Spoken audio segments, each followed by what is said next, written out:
नमस्कार। चलिए आज बात करते हैं साइबर क्राइम की जटिल दुनिया के बारे में और उसे आसान भाषा में समझने की कोशिश करते हैं। अब इस खतरे का अंदाजा लगाना है ना, तो बस ये सोचिए, हर एक सेकंड में करीब 25 कंप्यूटर किसी न किसी साइबर हमले का शिकार हो जाते हैं। जी हां, जितनी देर में आप पलक झपकाते हैं उतनी देर में 25 सिस्टम्स पर अटैक हो चुका होता है। और इसका असर लोगों पर कितना होता है? देखिए, साल 2013 तक ही, यानी आज से कई साल पहले, 80 करोड़ से भी ज्यादा लोग इसका शिकार बन चुके थे। अब आप सोचिए, आज ही आंकड़ा कहां पहुंच गया होगा। और जहां तक पैसों के नुकसान की बात है, वो तो बहुत बड़ा है। कम से कम सालाना $160 मिलियन का। और ये तो सिर्फ वो आंकड़ा है जो रिपोर्ट किया जाता है। असली नुकसान तो इससे कहीं ज्यादा है, क्योंकि ज्यादातर मामले तो कभी सामने ही नहीं आ पाते। तो ठीक है, चलिए इस पूरी दुनिया को एक एक करके समझते हैं। सबसे पहले हम जानेंगे कि ये साइबर क्राइम आखिर है क्या। फिर देखेंगे कि ये हमलावर कौन है और क्यों हमला करते हैं, वो कौन से हथियार इस्तेमाल करते हैं, और आखिर में हम उन आम हमलों की बात करेंगे जिनका सामना हमें करना पड़ सकता है। तो देखिए, कंप्यूटर क्राइम का जो चेहरा है ना, वो अब बिल्कुल बदल चुका है। एक जमाना था जब किसी कंप्यूटर को फिजिकली तोड़ने फोड़ने को अपराध माना जाता था, और आज ये एक बेहद पेचीदा डिजिटल खतरे का रूप ले चुका है। तो सबसे जरूरी बात क्या है? साइबर क्राइम मतलब कोई भी ऐसा गैर कानूनी काम जिसमें कंप्यूटर या नेटवर्क का इस्तेमाल हो रहा है। मतलब कंप्यूटर या तो हथियार है, या फिर खुद निशाना, या फिर दोनों। अब सवाल ये उठता है कि ये हमले आखिर करता कौन है, आते कहां से हैं ये लोग? देखिए, इसमें दो तरह के लोग हो सकते हैं। एक होते हैं इनसाइडर्स, यानी कंपनी के ही अपने लोग, जैसे कोई नाराज कर्मचारी। इन्हें सिस्टम की हर कमजोरी पहले से पता होती है। और दूसरे होते हैं आउटसाइडर्स, जो बाहर से सिस्टम में घुसने के लिए जानकारी इकट्ठा करते हैं और रास्ता ढूंढते हैं। और इन हमलावरों के काम करने का तरीका भी बहुत अलग होता है। एक तरफ है शौकिया लोग, जो इंटरनेट पर आसानी से मिलने वाले टूल से बस हाथ आजमाते हैं। तो दूसरी तरफ हैं बेहद शातिर और पेशेवर हैकर्स, जो एक पक्के इरादे और खास तौर पर बनाए गए हथियारों के साथ हमला करते हैं। चलिए, अब थोड़ा और आगे बढ़ते हैं और ये समझने की कोशिश करते हैं कि इन हमलों के पीछे आखिर असली वजह क्या होती है। आखिर कोई साइबर क्राइम करता ही क्यों है? क्या मिलता है उन्हें ये सब करके? वजह, यकीन मानिए, उतनी ही अलग-अलग हैं जितने तरह के ये हमले होते हैं। सबसे बड़ी वजह तो है, जाहिर है, पैसा। फिर आता है बदला लेना, किसी को बदनाम करना या नुकसान पहुंचाना। कुछ लोग सिर्फ मजे के लिए या अपनी हैकिंग स्किल्स को टेस्ट करने के लिए ऐसा करते हैं।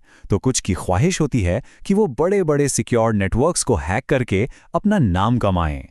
इंटरनेट पर पहचान छुपाना आसान है, ये भी एक बड़ा कारण है। और हाँ, एक देश का दूसरे देश पर जासूसी करना भी एक बहुत बड़ी वजह है। अच्छा, अब आते हैं इन साइबर क्रिमिनल्स के हथियारों पर, उनके टूल किट पर, जिसे हम टेक्निकल भाषा में मैलवेयर कहते हैं। मैलवेयर, इसका पूरा नाम है मैलिशियस सॉफ्टवेयर। अब ये होता क्या है? सीधी सी भाषा में, ये कोई भी ऐसा प्रोग्राम है जिसे बनाया ही इसलिए गया है कि वो आपकी इजाजत के बिना आपके कंप्यूटर में घुसकर उसे नुकसान पहुंचा सके। अब इनमें सबसे जाना पहचाना नाम है वायरस। ये एक कोड की तरह है जो आपके कंप्यूटर में आकर सो जाता है, और ये तब तक कुछ नहीं करता जब तक कोई गलती से किसी फाइल पर क्लिक नहीं कर देता। और जैसे ही क्लिक हुआ, ये जाग जाता है और फिर शुरू होती है तबाही। ये आपकी फाइलों को खराब कर सकता है या पूरे सिस्टम को ही ठप कर सकता है। लेकिन वायरस से भी एक कदम आगे है वर्म।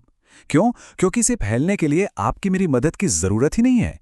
ये पूरी तरह से आत्मनिर्भर है। एक बार ये किसी नेटवर्क में घुस गया तो ये खुद ब खुद अपनी कॉपी बनाकर दूसरे कंप्यूटरों में फैलता जाता है और देखते ही देखते पूरे नेटवर्क को जाम कर देता है। और फिर आता है ट्रोजन हॉर्स।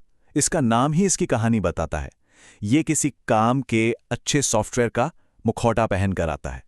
आपको लगेगा कि आप कोई जरूरी प्रोग्राम इंस्टॉल कर रहे हैं, पर असल में यह आपके सिस्टम में हैकर के लिए एक चोर दरवाजा बना देता है, जिससे वो जब चाहे आपके कंप्यूटर को कंट्रोल कर सकता है। और यहीं से असली खेल शुरू होता है। जैसे ही ये चोर दरवाजा बनता है, आपका कंप्यूटर अब आपका नहीं रहता, वो बन जाता है एक ज़ॉम्बी। हैकर ऐसे ही हजारों लाखों ज़ॉम्बी कंप्यूटरों की एक पूरी फौज बनाता है, जिसे बॉटनेट कहते हैं। और फिर इस फौज का इस्तेमाल वो बड़े बड़े हमले करने के लिए करता है। तो ठीक है, हमने हमलावर देख लिए, उनके इरादे समझ लिए, उनके हथियार भी देख लिए। अब सवाल यह है कि इन सब का इस्तेमाल करके आखिर किस किस तरह के अपराधों को अंजाम दिया जा रहा है।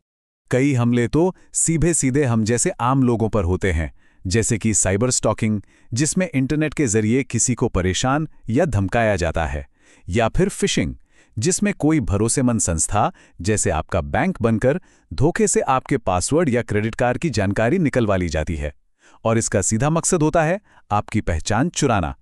फिर कुछ अपराध होते हैं जो आपकी डिजिटल प्रॉपर्टी को निशाना बनाते हैं, जैसे किसी के कंप्यूटर सिस्टम में जबरदस्ती घुसना, जिसे हैकिंग कहते हैं, या फिर सॉफ्टवेयर की नकल करके उसे गैर कानूनी तरीके से बेचना। इसमें कंप्यूटर वैंडलिज्म भी शामिल है, जहां जानबूझकर डेटा को तबाह किया जाता है, या फिर वेब जैकिंग, जिसमें किसी वेबसाइट का कंट्रोल छीनकर उसे बदल दिया जाता है। और आखिर में आते हैं वो हमले जो बड़े पैमाने पर होते हैं और बहुत ज्यादा खतरनाक होते हैं, जैसे डिनायल ऑफ सर्विस अटैक, जिसमें किसी सर्वर पर इतना फर्जी ट्रैफिक भेजा जाता है कि वो क्रैश हो जाए, या फिर सलामी अटैक, जिसमें किसी के अकाउंट से इतने छोटे छोटे अमाउंट में पैसे चुराए जाते हैं कि किसी को पता ही नहीं चलता। और सबसे खतरनाक है साइबर आतंकवाद, जहां कंप्यूटरों का इस्तेमाल किसी सरकार या देश के नागरिकों में दहशत फैलाने के लिए किया जाता है। तो निचोड़ क्या है? निचोड़ ये है कि साइबर क्राइम अब कोई बच्चों का खेल या छोटी मोटी शरारत नहीं रह गया है। ये एक पूरी तरह से संगठित दुनिया है, जिसके पीछे अलग अलग मकसद हैं, बेहद आधुनिक हथियार हैं, और जिसके नतीजे हमारी असली दुनिया पर पड़ते हैं। और ये सब हमें एक बहुत ही जरूरी सवाल पर लाकर खड़ा कर देता है, एक ऐसा सवाल जिस पर हम सबको सोचना होगा। जैसे जैसे हमारी दुनिया और ज्यादा कनेक्ट हो रही है, टेक्नोलॉजी पर हमारी निर्भरता बढ़ रही है, तो क्या हमने कभी सोचा है कि इस कनेक्शन की असली कीमत क्या है?